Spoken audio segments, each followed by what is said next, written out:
కోపంతో నిన్ను చూసే వాళ్ళకి నీ పశ్చాత్తాపంతో పనిలేదు. వీళ్లే కాదు, నీ చుట్టూ ఉన్న ఇంకో 100 మంది నిన్ను 100 రకాలుగా చూడొచ్చు. వాళ్ళందరూ వాళ్ల లోపల ఉన్న ఎమోషన్తోనే నిన్ను చూస్తారు.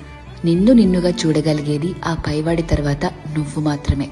ఎప్పుడైతే నువ్వు నీలో ఉన్న తప్పులు, ఒప్పులు, మంచి చెడు, నీలో కోపాలు, నువ్వు చేసే మోసాలు, నీలో మార్పులు, నువ్వు పడే పశ్చాత్తాపాలు, నీ చుట్టూ బాధ్యతలు, నీ ఆశలు, వాటికై నీ కష్టాలు, దేవుడిచ్చిన లోపాలు, నీ ప్రయత్నాలు, ఇలా ఎదుటి వాళ్ళని జడ్జ్ చేయడానికి మనం వెతుకుతూ ఉంటామే, వాటన్నిటి ద్వారా నిన్ను నువ్వు చూసుకోగలిగితే ఎలా అన్బయాస్డ్ గా, లాయర్లా కాదు జడ్జి లాగా, అప్పుడు నువ్వేంటో నీకు అర్థమవుతుంది కదా.